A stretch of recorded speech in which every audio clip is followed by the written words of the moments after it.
अब हम शुरू करते हैं अपना मोस्ट टाइम के टॉपिक क्रिस्टल विज्ञान क्या है। क्रिस्टल विज्ञान के 3 नियम लिखिए। ये क्वेश्चन सभी प्रकार की यूनिवर्सिटी में बार बार पूछा जा चुका है।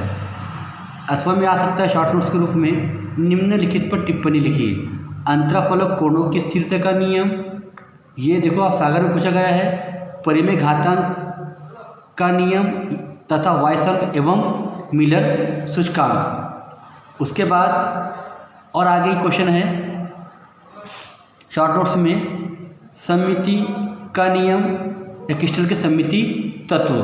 अथवा में आ सकते हैं इसके अलावा क्रिस्टल में सममिति के तत्व की व्याख्या सममिति नियम के आधार पर कीजिए। तो ये जो अपन क्वेश्चन पढ़ने वाले हैं ये पेज नंबर 109 पे आपके नोट्स में दिया हुआ है। आप वहाँ से इसकी स्टडी अच्छे से कर सकते हो। क्वेश्चन पढ़ने से पहले सबसे पहले हमको समझना पड़ेगा क्रिस्टल विज्ञान की परिभाषा। तो हम जनरली बोल सकते हैं क्रिस्टल विज्ञान रसायन शास्त्र की या विज्ञान की वह शाखा है जिसके अंतर्गत हम क्रिस्टल के गुणों, संरचना व ज्यामिति का अध्ययन कर सकते हैं। तो मैंने क्या बताया, 3 चीज़ें। क्या बताऊं? अगर हमें क्रिस्टल विज्ञान को समझना है तो उसके लिए हमें 3 नियम को समझना ज़रूरी है। जब भी हम किसी भी क्रिस्टल की ज्यामिति, उसकी संरचना और उसके गुणों के बारे में कुछ बोल सकेंगे। वो तीनों नियम को हम क्रिस्टल विज्ञान के 3 नियम कहते हैं और वो तीनों नियम पेपर में पूछे जा सकते हैं, अलग अलग भी और साथ में भी। तो अब देखो 3 नियम क्या होते हैं बेटा। एक होता है अंतराफलक कोणों की स्थिरता का नियम, एक होता है परिमेय घातांक का नियम, एक होता है सममिति का नियम। तो हम पहले पढ़ते हैं अंतराफलक कोणों की स्थिरता का नियम। मैं बता दूं फलक क्या होता है। किसी भी क्रिस्टल को बनाने के लिए हमें फलक से ही शुरू करना पड़ता है। सबसे पहले हम रचक कण लेते हैं जो आपस में सहयोग करके फलक बनाते हैं और उन फलकों को अब ध्यान में रखते हुए हम अपने नियम को आगे पढ़ते हैं। तो यहाँ दिया हुआ है किसी दिए हुए पदार्थ के क्रिस्टल के बाहरी तल को बनाने वाले फलक सदा एक निश्चित कोण पर एक दूसरे को काटते हैं, भले उनकी साइज और फलकों के आकार भिन्न हो। तो आप इस परिभाषा को यहाँ अच्छे समझ सकते हो। ये क्या है, क्रिस्टल का बाहरी तल है, ये फलक आपस में समान है, ये फलक भी आपस में समान है, ये फलक भी आपस में समान है। इसको हम बोलते हैं परफेक्ट क्रिस्टल। परफेक्ट क्रिस्टल्स को हम इसलिए बोल रहे हैं कि इनके सभी फलक आपस में समान हैं और इनके जो मध्य कोण होगा वो भी आपस में क्या होगा, समान होगा। ये ज़रूरी नहीं कि जब फलक समान हो जब भी उनकी कोण भी समान होंगे। यहाँ पर आप देख रहे होंगे ये 2 फलक आपस में समान है, ये 2 समान है, ये भी 2 समान है, मगर ये फलक इससे अलग है, ये फलक इससे अलग है, फिर भी आपस में कोण का मान क्या हो रहा है, 120 ही बन रहा है। यहाँ पर भी आपस में कोण का मान 120 बन रहा है और यहाँ पर भी आपस में कोण का मान 120 बन रहा है। इससे भी समझ में आता है फलक का साइज समान हो या अलग अलग हो, मगर उनके मध्य जो भी कोण बनेगा उसका मान सदैव स्थिर होगा। इसलिए हमने बोला गया है अंतराफलक कोणों की स्थिरता का नियम। मतलब अंतराफलक के मध्य जो कोण बनता है वो हमेशा स्थिर ही होता है। दूसरे शब्दों में लिखा गया है किसी पदार्थ के क्रिस्टल के समान फलकों के बीच कोणों का मान सदैव स्थिर रहता है। सामान्यतया देखा गया है कि क्रिस्टल फलक असमान रूप से विकसित होते हैं और किंतु 2 निकटवर्ती फलकों के कोण समान होता है। यहाँ देखो ये छोटा फलक है, फिर ये बड़ा फलक है, फिर ये छोटा फलक है, ये उसके समान फलक है, फिर ये बड़ा फलक है, छोटा फलक है। मतलब जब इस क्रिस्टल की संरचना का बनाई गई होंगी तो सबसे पहले छोटा फलक बना होगा, फिर बाद में ही बड़ा फलक का निर्माण हुआ होगा। तो ये हमारा होता है अंतराफलक कोणों की स्थिरता का प्रथम नियम। अब हम दूसरे नियम की तरफ चलते हैं। दूसरा नियम पढ़ाने से पहले मैं आपको समझा दूँ, इस नियम के अंतर्गत हमें 2 मोस्ट एमपी टॉपिक कवर करना है। वो वायसंक है और मिलर अंक है जो हम आगे पढ़ने वाले हैं, जो आपको मैं उसका वीडियो कल भेजने वाला हूँ। तो हम शुरू करते हैं अंतखंड की परिमेयता या परिमेय घातांक का नियम। ये क्रिस्टल विज्ञान का दूसरा नियम है।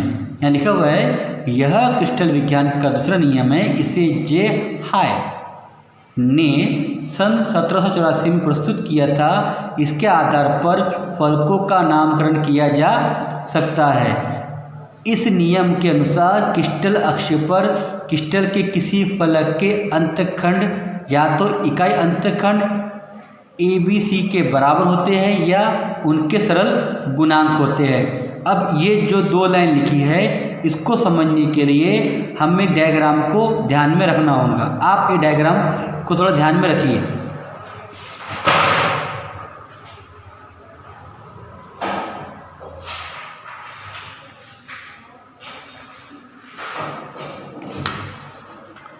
आप यहाँ ध्यान दीजिए, यहाँ दो त्रिभुज है, एक ABC त्रिभुज है और एक KLM त्रिभुज है। कितने त्रिभुज है?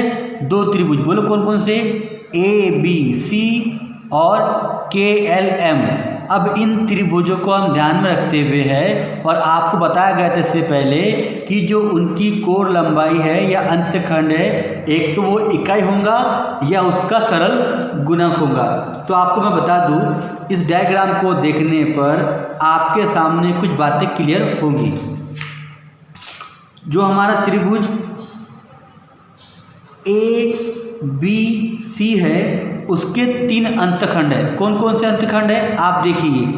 ये जो त्रिभुज का ये OA है, क्या है? O केंद्र बिंदु है और ये A है। ये एक अंतखंड है। इसकी लंबाई कितनी है? A है। मतलब अंतखंड क्या हुआ इसका? A हुआ। इसी प्रकार O भी होगा, उसकी लंबाई, उसका अंतखंड क्या होगा? स्मॉल b होगा। उसी प्रकार क्या होगा? OC होगा, उसकी अंतखंड की लंबाई क्या होंगी बेटा? C होंगी। तो ये क्या होगी? इकाई हो गई। मतलब अगर हमसे पूछा जाए कि त्रिभुज ABC के लिए अंतखंड की तो हम क्या लिखेंगे? A अंतखंड अनुपात B अंतखंड अनुपात C। और इनका मान, सबका मान क्या है? इसका भी इकाई है, इसका भी इकाई है, इसका भी इकाई है। अब इसी प्रकार हम, ये त्रिभुज ABC था, इसी प्रकार अब हम त्रिभुज KLM पर विचार करते हैं। अब आप देखो, जो हमारा त्रिभुज है KLM, तो अब हम आपको बता दूं कि हम करना क्या है। अब आप यहाँ ध्यान देना कि जो हमारा त्रिभुज है, कौन सा बेटा? KLM। ये जो हमारा त्रिभुज है KLM, जो हमारा त्रिभुज है KLM, अब हम इसके लिए अंतखंड पढ़ेंगे। देखो, एक अंतखंड क्या होगा? O से L। एक अंतखंड क्या होगा? O से M। एक अंतखंड क्या होगा? O से K। तो KLM हो गया। अब इन अंतखंड की जो लंबाई है या कोण दूरियों कितनी होंगी, तो उसको हम अंतखंड ही बोलेंगे। अब आप देखो, जो हमारा OL है उसकी लंबाई कितनी है? 2A है। कितनी लंबाई है उसकी? 2A है। उसी प्रकार जो हमारा अंतखंड है वो OM है, उसकी लंबाई क्या है? उसकी लंबाई कितनी है? 2B है। उसी प्रकार जो हमारा अंतखंड OK है, OK, उसकी लंबाई कितनी है? 3C है। तो क्या होगी इसकी लंबाई? 3C हो गई। अगर हम इसे लिखना पड़ेगा, हम क्या लिखेंगे? 2 अनुपात 2B अनुपात 3C। अगर इसका हमके बोला जाए कि इसका क्या निकालो? वाई साइन निकालो। इसका वाई साइन क्या होगा बेटा? इसका वाई अंक होगा 2 अनुपात 2 अनुपात 3। तो क्या होगा इसका? ये वाई अंक हो गया, जो हम कल पढ़ने वाले वाई अंक के बारे में। तो अब देखो, यहाँ पर जो हमारा पहला त्रिभुज है उसका अंतखंड इकाई आता है और जो हमारा दूसरा त्रिभुज है उसका अंतखंड पूर्णांक आता है। मतलब अंतखंड इकाई भी हो सकते हैं और पूर्णांक भी हो सकते हैं, जो हमें यहाँ हमारे पढ़ते वक्त यहाँ पर बोला गया था। क्या बोला गया था? कि किसी क्रिस्टल के अक्ष की क्रिस्टल के किसी क्रिस्टल के अक्ष पर किसी क्रिस्टल के किसी फलक के अंतखंड या तो इकाई अंतखंड होंगे ABC के बराबर होंगे या इसके सरल गुणक होंगे। तो यहाँ इकाई अंतखंड हो गया जो ABC के बराबर, या उसके क्या है? सरल गुणक। 2 अनुपात 2 अनुपात 3। तो ये हमारा हो गया है नियम नंबर 2 का थोड़ा हुआ है। ऐसा शुरू करेंगे।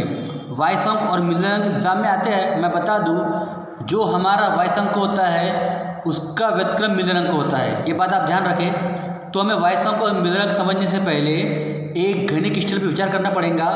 मैं सबसे पहले उस घनी क्रिस्टल की आपको कुछ विशेषता बता देता हूँ कि यहाँ हो क्या कह रहा है। आपको डायग्राम में दिख रहा है घनी क्रिस्टल।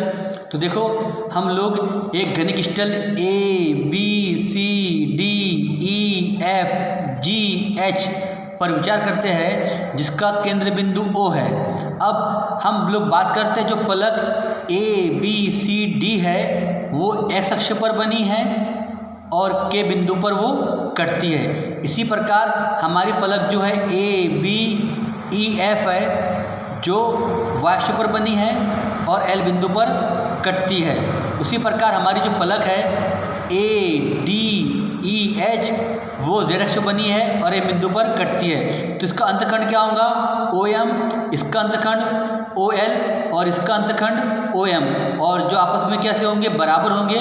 जो घनी क्रिस्टल है यही मैंने आपको ये बोला कि हमारा जो क्रिस्टल है ABCDEFGH हम उस पर विचार करेंगे और उसमें 3 अक्ष है। एक बार आपको दिखा दूं मैं ये अक्ष कैसे होंगे।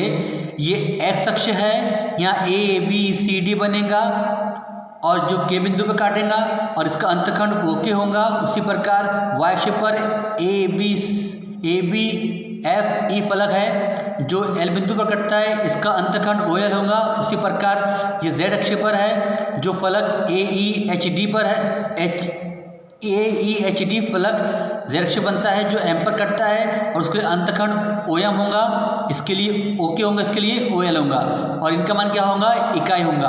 अब बात आती है वाइस अंक की। इसका मतलब ये होता है कि जो हमारा x अक्ष है वो इकाई पर कटता है और y और z अक्ष अनंत पर कटेंगे। इसको हम क्या बोलेंगे? वाइस अंक बोलेंगे। अब वाइस अंक का व्युत्क्रम करने पर हमें क्या प्राप्त होता है? मिलर अंक। तो 1/1 = 1 अनुपात 1 ∞ 0 1 ∞ 0। तो ये क्या हो गया हमारा? हमने सबसे पहले वाइस अंक के व्युत्क्रम को मिलर अंक बोले। ये हमारा वाइस अंक है और ये हमारा मिलर अंक है। इसमें भाग देने पर इसका आंसर 1 आया, इसका आंसर 0 आया, इसका आंसर 0 आया। तो आप समझ जाओगे कि ये अगर हमारा वाइस अंक है तो ये उसका दोनों मिलर अंक है। यहाँ सॉल्व किया गया आंसर को, ठीक है। अगर आपको कोई बोल दे कि आपके पास इस एक वाइस अंक 2 अनुपात 4:3 दिया गया है, तो हम यहाँ 1/2 लिखेंगे, यहाँ 1/4 लिखेंगे और 1/3 लिखेंगे। इसका मान 6, 3, 4 आता है। यहाँ क्या करेंगे? एक ऐसी संख्या का भाग देंगे जो समान है सब में। तो 12 का भाग दे देंगे तो 2 6 12 6 आ गया, 4 से 12 3 आ गया और ये क्या आ गया? 4 आ गया। तो ये क्या हो गया अपना? ये हो गया कौन सा अंक?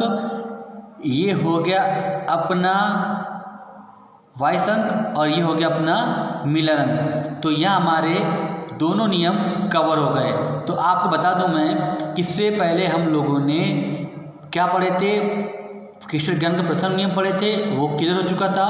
अब दूसरा नियम हम लोग पढ़ चुके हैं, वो भी हमारा लगभग क्लियर हो चुका है। एक बार इसको आप नोट्स में देख लेना और ये नोट्स में 110 पेज नंबर पर मिल जाएगा और ये फर्स्ट सेम का MP टॉपिक है। इसको पढ़ना भूलना मत।